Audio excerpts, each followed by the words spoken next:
Hi പ്രിയമുള്ള സുഹൃത്തുക്കളെ, European രാജ്യങ്ങളിലൊക്കെ ചേക്കേറിയ കാക്കാമാര് വരുത്തിവെച്ച വിന കാരണം മര്യാദയ്ക്ക് ജീവിക്കുന്ന ആളുകൾ കൂടി പെട്ടുപോയില്ലേ? ഇല്ലേ? അവിടെ അവര് കുറച്ച് ലിബറലായിട്ട് ചിന്തിക്കുകയും എല്ലാ മനുഷ്യനും നമ്മളെപ്പോലെ തന്നെ സ്വസ്ഥമായി നിർഭയം ഈ ലോകത്ത് ജീവിക്കാൻ റൈറ്റ്സ് ഉണ്ട് എന്നും വിശ്വസിച്ചതിന്റെ പേരിൽ മതത്തിന്റെ പേരിൽ പീഡനം അനുഭവിക്കാത്ത ആളുകൾ മതരാജ്യങ്ങളിൽ നിന്നും ഈ രാജ്യങ്ങളിലേക്ക് ചേക്കേറിയപ്പോൾ ഇവരെ രണ്ട് കൈയും കൂട്ടി സ്വീകരിച്ച ആളുകൾ. ഞാൻ അടിവരയിട്ട് പറയാൻ കാരണം Iraq, Syria, Iran, Egypt, Afghanistan, Bangladesh, Pakistan തുടങ്ങിയ രാജ്യങ്ങളിൽ നിന്നൊക്കെ മുസ്ലിങ്ങൾ ഏതെങ്കിലും രൂപത്തിൽ മതപരമായ വിലക്കുകൾ നേരിടുന്നുണ്ടോ? മതപരമായിട്ടുള്ള പീഡനങ്ങളും ഭീഷണികളും നേരിടുന്നുണ്ടോ? ഇല്ല. പിന്നെ അവരെന്തിനാണ് ഈ യൂറോപ്യൻ രാജ്യങ്ങളിൽ ചേക്കേറേണ്ടുന്ന ഒരു അവസ്ഥ വരുന്നത്? മറ്റു മതവിഭാഗങ്ങളാണെങ്കിലൊക്കെ ഏതൊരു രാജ്യത്തും കാക്കാമാര് പിടിമുറുക്കുന്നോ ആ രാജ്യത്ത് നിന്ന് ആദ്യം ചവിട്ടി പുറത്താക്കപ്പെടുന്നത്, ആദ്യം അഭയാർത്ഥികളാക്കപ്പെടുന്നത്, ജീവിതത്തിന്റെ സ്വസ്ഥതയും സമാധാനവും നിർഭയത്വവും സന്തോഷവും ഇതെല്ലാം മനുഷ്യാവകാശങ്ങളും ഹനിക്കപ്പെടുന്നത് അവിടെയുള്ള അന്യമതസ്ഥരായിരിക്കും. അതാണ് നമ്മൾ ബംഗ്ലാദേശിൽ കണ്ടത്, അതാണ് പാകിസ്ഥാനിലും അഫ്ഗാനിസ്ഥാനിലും കണ്ടത്, അതാണ് ബംഗ്ലാദേശിൽ. ഇങ്ങനെ എല്ലാ രാജ്യങ്ങളിലും നിരന്തരം നമ്മൾ ഇത് കണ്ടുകൊണ്ടേയിരിക്കുന്നു. അപ്പോ 6-ാം നൂറ്റാണ്ടിലുള്ള ഒരു പുസ്തകം വരുത്തിവെച്ച വിനകളാണിതെല്ലാം. നമുക്കറിയാം, സ്വീഡനിൽ നമ്മുടെ ഒരു യുവാവ് കഴിഞ്ഞ ദിവസം നമ്മൾ കണ്ടതാണല്ലോ, എന്താണ് പേരെന്ന് പറഞ്ഞു, സാൽവൻ മോമിക അല്ലെ. സ്വീഡൻ എത്രയോ സമാധാനത്തോടെയും സന്തോഷത്തോടു കൂടിയും ജീവിച്ചിരുന്ന രാജ്യമാണ്. അവിടെ ഈ സിറിയയിൽ നിന്നും മറ്റുമൊക്കെയുള്ള അനധികൃത കുടിയേറ്റക്കാർ അഭയം ചോദിച്ചു വന്നു ചിലർ. ശരി, നമ്മളെപ്പോലെ അവർ മനുഷ്യരാണ്, മനുഷ്യത്വം കാണിക്കുന്നവർക്കൊക്കെ പണി കിട്ടുമെന്ന് നമുക്കറിയാം. അങ്ങനെ മനുഷ്യത്വം കാണിച്ചു പോയി, അതിന്റെ പേരിൽ ആ രാജ്യം അവർ നിർത്തിക്കത്തിച്ചു. ഒരു കയ്യിൽ കിതാബുമേന്തി അടുത്ത കയ്യിൽ ആയുധവുമേന്തി ന്യൂനപക്ഷ സംരക്ഷണം എന്ന് പറഞ്ഞ് ഒരുപാട് സംഘടനകൾ ഉണ്ടാക്കി, അതിന്റെ പേരിൽ ഒരുപാട് ജാഥകൾ, പ്രതിഷേധങ്ങളൊക്കെ ഉണ്ടാക്കി. നടു റോഡിൽ അവർ ഇരുന്ന് കുത്തിയിരിപ്പ് സമരങ്ങൾ നടത്തി. ചേട്ടാ, ഇവർക്ക് നമ്മൾ മനുഷ്യാവകാശം കൊടുത്തു എന്നതല്ലേ നമ്മൾ ചെയ്ത തെറ്റ് എന്ന് അവർ ചിന്തിച്ചു. നമ്മൾ മറ്റൊന്നും ചെയ്തിട്ടില്ലല്ലോ ഇവരോട്.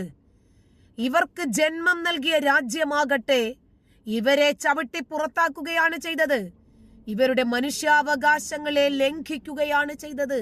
എന്നിട്ടും അവരുടെ മാതൃരാജ്യത്തോട് ഇവർക്ക് യാതൊരു വിഷമവുമില്ല. ഇവർക്ക് അഭയം നൽകിയ രാജ്യത്തിന്റെ അവസ്ഥയാണ് ഇവർ മാറ്റുന്നത്.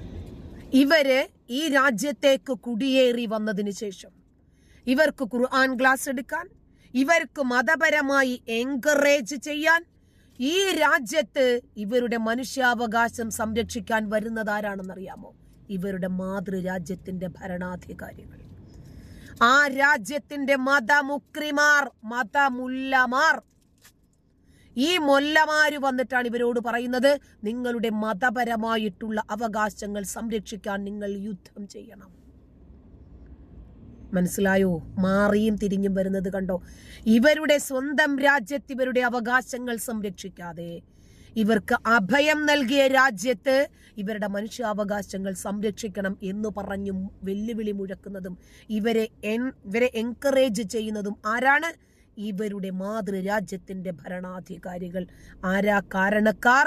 ആ രാജ്യത്ത് നിന്ന് അന്ന് പിടിച്ചു നിൽക്കാൻ സാധിക്കാതെ ജീവനും കയ്യിൽ പിടിച്ച് നെട്ടോട്ടമോടി ഇവിടെ എത്തി വേരുകൾ ഉറച്ചപ്പോൾ, ഇവർക്ക് സ്ഥാപനങ്ങളായപ്പോൾ, ഇവർക്ക് വീടുകളും കുടുംബങ്ങളും സംഘടനകളും മദ്രസകളും മസ്ജിദുകളും ദർസുകളും ഒക്കെ ആയി കഴിഞ്ഞപ്പോൾ ഇവർക്ക് ഈ രാജ്യത്ത് ഇവര് മാത്രം മതി എന്ന അവസ്ഥയിലേക്ക് എത്തി.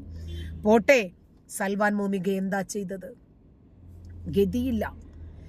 6-ാം നൂറ്റാണ്ടിന്റെ ഈ പുസ്തകമാണ് എന്റെ രാജ്യത്തിന്റെ സമാധാനം തകർത്തതെങ്കിൽ ഈ പുസ്തകം ഇനിയും ഈ രാജ്യത്ത് വേണ്ട എന്ന് തീരുമാനിച്ചത് തെറ്റോ? ഈ പുസ്തകത്തിനകത്ത് എഴുതിയിരിക്കുന്നത് മുഴുവനും എന്റെ രാജ്യത്തിന്റെ സമാധാനം തകർക്കുന്ന വാചകങ്ങളാണെങ്കിൽ, എന്റെ രാജ്യത്തുള്ള ആളുകളെ പരസ്പരം മതത്തിന്റെയും ജാതിയുടെയും വിശ്വാസത്തിന്റെയും ആശയത്തിന്റെയും ആദർശത്തിന്റെയും പേരിൽ തലയെടുക്കണം എന്നാണ് ഈ ഗ്രന്ഥത്തിൽ എഴുതിയിരിക്കുന്നതെങ്കിൽ, ഞാൻ ഈ ഗ്രന്ഥം കത്തിക്കുന്നതിലൂടെയെങ്കിലും ലോക ജനങ്ങൾ ഈ പുസ്തകത്തിനകത്തുള്ളത് എന്താണ് എന്ന് മനസ്സിലാക്കട്ടെ എന്നാണ് സൽമാൻ മോമിക വിചാരിച്ചത്. അത് കത്തിച്ചത് ശരിയാണെന്നല്ല ഞാൻ പറഞ്ഞത്. അദ്ദേഹത്തിന്റെ ചിന്താഗതി അതായിരുന്നു എന്ന് അദ്ദേഹം തന്നെ സ്പ്രെഡ് ചെയ്തിട്ടുണ്ട്. അതുകൊണ്ടാണ് പറഞ്ഞത്. ഒരു മതത്തിന്റെയും മതവികാരങ്ങൾ വ്രണപ്പെടുത്തുന്നതിനോട് യോജിപ്പില്ല. പക്ഷേ ഉള്ള കാര്യം പറയുമ്പോൾ നിങ്ങളുടേത് പെട്ടെന്ന് വ്രണപ്പെടുവാണെങ്കിൽ രക്ഷയില്ല, പറഞ്ഞേ പറ്റൂ. ഒരു കോടതിയിൽ വാദിയും പ്രതിയും എത്തും. എപ്പോഴും ഒരു കോടതി വിധി രണ്ട് വിഭാഗത്തെയും സന്തോഷിപ്പിക്കില്ല, ഒരു വിഭാഗത്തെ മാത്രമേ സന്തോഷിപ്പിക്കൂ എന്നുള്ളത് പോലെ സൽമാൻ മോമിക ചെയ്ത ഒരു വസ്തുത തീർച്ചയായിട്ടും ഒരു വിഭാഗത്തെ ദുഃഖിപ്പിക്കും, സംശയമില്ല. എന്ന് കരുതി ലോകത്തെ ചിന്തിപ്പിക്കാൻ തനിക്ക് സാധിക്കുന്ന ഒരു വേദി അദ്ദേഹം തെരഞ്ഞെടുത്തു. അതുവഴി എന്തുണ്ടായി? അദ്ദേഹം കോടതി വ്യവഹാരങ്ങളിൽ അധിഷ്ഠിതമായി പോയിക്കൊണ്ടിരിക്കെ അദ്ദേഹത്തിന്റെ തലയെടുത്തു തീവ്രവാദികൾ. കോടതി വിധിക്കുന്നത് വരെ പോലും അവർ കാത്തു നിൽക്കാൻ തയ്യാറായില്ല. അപ്പോൾ തന്നെ ഈ മതത്തിന്റെ ആശയം ലോക ജനങ്ങൾ മനസ്സിലാക്കി.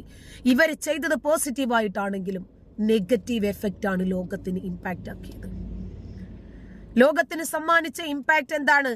ഇസ്ലാം ഇങ്ങനെയാണല്ലേ, അപ്പോൾ സൽമാൻ മോമിക അത് ചെയ്തത് ശരിയാണ്, അതൊരിക്കലും തെറ്റല്ല. അങ്ങനെ ലോകത്തിന് മനസ്സിലായി. കാരണം ഇവരുടെ അസഹിഷ്ണുത എന്താണ്, നിയമം കയ്യിലെടുക്കുന്ന രീതി എന്താണ്, ഇസ്ലാമിനെ ആരെങ്കിലും എതിർക്കുകയോ വിമർശിക്കുകയോ ചോദ്യം ചെയ്യുകയോ ചെയ്താൽ അവനെ പിന്നീട് ഈ ഭൂമുഖത്ത് വച്ചേക്കരുത് എന്നുള്ള ഇവരുടെ ഭീകരമായിട്ടുള്ള ആശയങ്ങളുണ്ടല്ലോ, ഇത് ലോകത്തിന് മനസ്സിലാക്കാൻ സൽമാൻ മോമിക സ്വന്തം ജീവനാണ് പണയം വെച്ച് പൊരുതിയത്.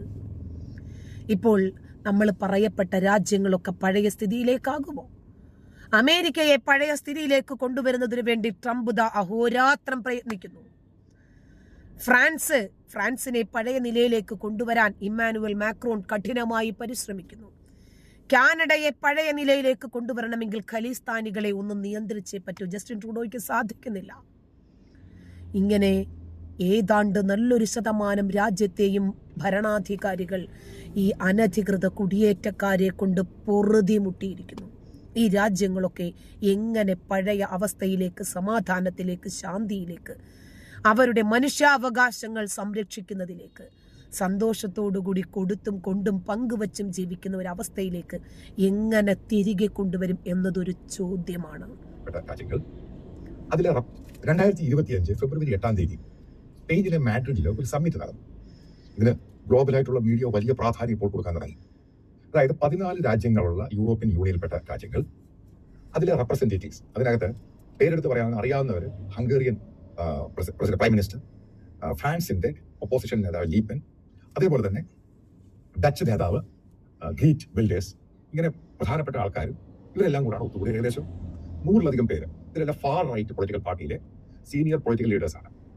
മനസ്സിലാക്കുക, ഇവരുടെ വോട്ടിംഗ് ഷെയർ എന്ന് പറയുന്നത് കണക്കുകൾ നോക്കുകയാണെങ്കിൽ ഇവർക്ക് ഏകദേശം 9 കോടിയിലധികം അവിടെയുള്ള യൂറോപ്പിലുള്ള ഈ രാജ്യങ്ങളിലുള്ള വോട്ടേഴ്സ് ഇവർക്ക് വോട്ട് ചെയ്തിട്ടുണ്ട് പൊളിറ്റിക്കൽ പാർട്ടിക്ക്, അതായത് ഫാർ റൈറ്റ്.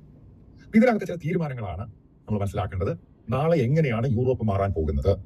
പ്രധാനപ്പെട്ട പോയിന്റാണ്. കാരണം യൂറോപ്പ് എങ്ങനെ മാറ്റണം എന്നത് ഒരു വലിയ വിഷയമാണ്. ഒന്നാമത്തെ കാര്യം, ഈ കാക്കമാരെ ചവിട്ടി പുറത്താക്കണം. മതതീവ്രവാദവും കമ്മ്യൂണിസവും ഏത് രാജ്യത്തെയും ഏൽപ്പിച്ച ആഘാതങ്ങൾ എത്ര വലുതാണ് എന്ന് നമുക്കറിയാം. ട്രംപ് ചെയ്യുന്നത് പോലെ കാക്കാമാരെ ആ രാജ്യത്ത് നിന്നും തുടച്ചു നീക്കി മുറിയന്മാരെ മുഴുവനും എടുത്ത് പുറത്തിട്ടാൽ ആ രാജ്യത്തിന് സമാധാനമുണ്ടാകും. ഇതുമായിട്ട് ബന്ധപ്പെട്ട പല പൊളിറ്റിക്കൽ പാർട്ടിയും ആ പല രാജ്യങ്ങളിലും ഭരിക്കുന്ന ഗവൺമെന്റിനെ പുറത്തു നിന്ന് സഹായിക്കുന്നുണ്ട്, സപ്പോർട്ടീവായിട്ട്. ഇപ്പൊ ഫ്രാൻസിൽ പോലും ഭരിക്കുന്ന ഗവൺമെന്റ്, കാരണം അവർക്ക് മെജോറിറ്റി ഇല്ല, അതിനെ സപ്പോർട്ട് ചെയ്യുന്നത് ഈ ഫാർ റൈറ്റുകാരും ഒക്കെ ഉണ്ട്. ഇപ്പൊ മാഡ്രിഡ് വെച്ച് നടന്ന ഈ കൺവെൻഷന്റെ ഇവർ ഡിക്ലെയർ ചെയ്ത സംഭവമുണ്ട്, യൂറോപ്പ് സ്ട്രോങ് അഗെയിൻ, യൂറോപ്പ് പഴയ പോലെ ശക്തമായിട്ട് തിരിച്ചു വരണം. അതിനെ ഫോളോ ചെയ്തേക്കുന്ന ഡൊണാൾഡ് ട്രംപുമായിട്ട് ബന്ധപ്പെട്ട അതായത് ഒരു സ്റ്റേറ്റ്മെന്റിൽ ഒരു പ്രാസംഗികം പറഞ്ഞ, ഇന്നലെ വരെ നമ്മളെ ഗ്ലോബലായിട്ട് പ്രൊട്ടക്ട് ചെയ്യാനും ഗൈഡ് ചെയ്യാനും ആളുകളില്ലായിരുന്നു.